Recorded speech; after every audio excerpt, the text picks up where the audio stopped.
मैं डॉक्टर मनीराम मीणा, सहायक आचार्य समाजशास्त्र, एसएमबी गवर्नमेंट पीजी कॉलेज नाथ द्वारा आप सभी छात्रों का हार्दिक स्वागत और अभिनंदन करता हूं एवं यूट्यूब पर देखने वाले सभी विद्वान साथियों का तहे दिल से हार्दिक स्वागत, अभिनंदन और प्रणाम करता हूं। हमने पिछले वीडियो व्याख्यान में आपको वर्ण व्यवस्था की उत्पत्ति के बारे में विस्तारपूर्वक जानकारी देने का प्रयास किया था। उसी संदर्भ में आगे बढ़ते हुए आज का हमारा टॉपिक है आधुनिक विद्वानों के विचार, वर्ण व्यवस्था का आधार जन्म अथवा कर्म, यानी वर्ण व्यवस्था का आधार जन्म है अथवा कर्म, क्योंकि अनेक विद्वान वर्णों को का आधार कोई कर्म बताता है, तो कोई गुण बताता है, कोई जाति बताता है। तो इसलिए अनेक समाजशास्त्रियों एवं विद्वानों ने अपने जो मत प्रकट किए हैं वो इस प्रकार से हैं कि वर्ण व्यवस्था का आधार जन्म अथवा कर्म क्या है।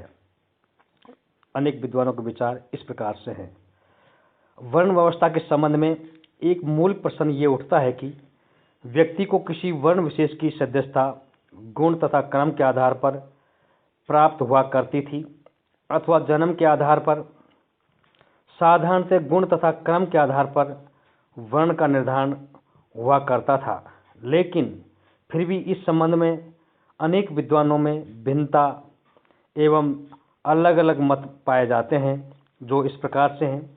वर्ण सदस्यता के आधार के संबंध में डॉक्टर राधाकृष्णन की मान्यता है कि यद्यपि इस व्यवस्था में आनुवंशिक क्षमताओं जन्म का महत्व अवश्य था, परंतु फिर भी ये व्यवस्था प्रमुखतया गुण तथा कर्म पर आधारित थी।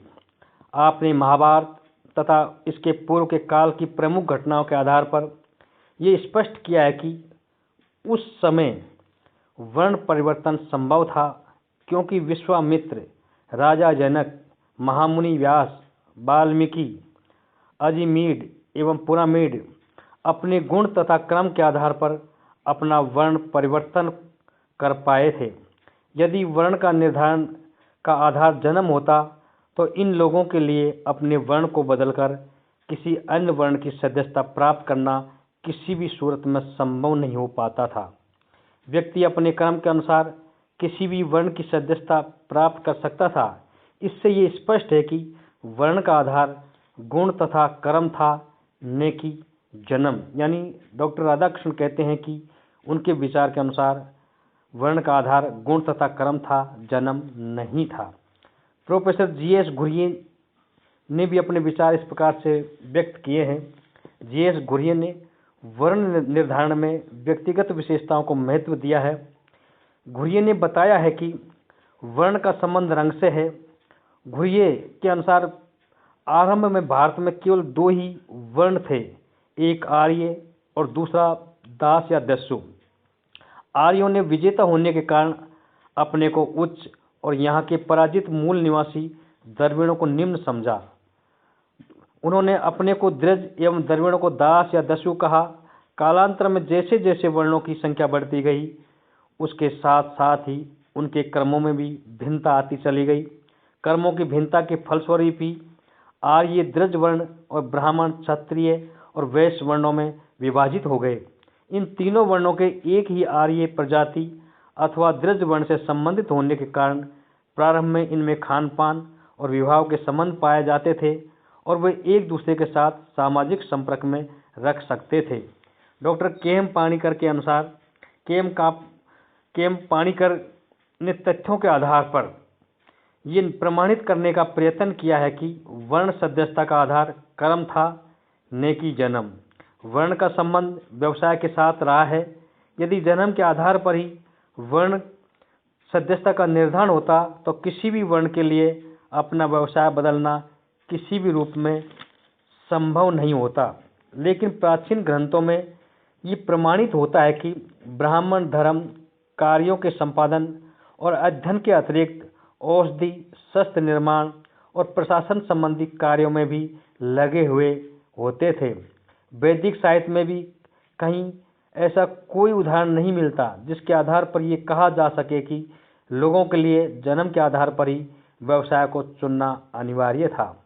महात्मा गांधी ने अपने विचार इस प्रकार से व्यक्त किए हैं। महात्मा गांधी ने जो हमारे राष्ट्रपिता के नाम से जाने जाते हैं। महात्मा गांधी ने वर्ण का अर्थ रंग और व्यवसाय दोनों से ही लिया है। वे वर्ण को वंशानुक्रमण का नियम मानते थे। उनका मत है कि एक व्यक्ति को अपने पिता से रंग एवं व्यवसाय दोनों ही वंशानुक्रमण में प्राप्त होते हैं, अतः वर्ण का आधार जन्म ही है। कहने का तात्पर्य यह है कि महात्मा गांधी, जो हमारे राष्ट्रपिता के नाम से जाने जाते हैं, उनका मत है कि यानी वर्ण का आधार जन्म है।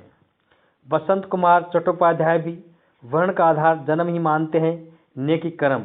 यदि कर्म ही वर्ण का आधार होता तो द्रोणाचार्य ब्राह्मण न होकर क्षत्रिय होते, क्योंकि वो कर्म से क्षत्रिय, वो जन्म से ब्राह्मण थे। ये बात भली भांति हमें समझ लेनी चाहिए, क्योंकि वर्ण व्यवस्था कोई ईश्वरीय व्यवस्था नहीं बल्कि पूर्णतः मानव रचित व्यवस्था थी। विभिन्न तत्वों के आधार पर यह कहना उचित होगा कि वह व्यवस्था न तो पूर्णतया कर्म पर आधारित थी और न ही पूर्णतया जन्म पर। प्रारंभ में इस व्यवस्था का आधार गुण तथा कर्म था, लेकिन धीरे धीरे जन्म का महत्व बढ़ने लग गया और समय के साथ साथ व्यवसाय आनुवंशिक होते चले गए। व्यक्ति की सामाजिक स्थिति अपरिवर्तनीय होती गई और व्यवसाय और भिन्नता के कारण व्यक्तियों की स्वभावगत व्यवस्थाएं भी बदलती चली गई। अतः हम कह सकते हैं कि महात्मा गांधी और बसंत और चट्टोपाध्याय के मत में वर्ण का आधार जन्म था, और जबकि डॉक्टर राधाकृष्ण, J.S. घुरिया और K.M. पाणिकर वे वर्ण व्यवस्था का आधार कर्म को मानते हैं। हम आपको अगले व्याख्यान में वर्ण व्यवस्था की विशेषताओं के बारे में बताने का प्रयास करेंगे। धन्यवाद। थैंक्स।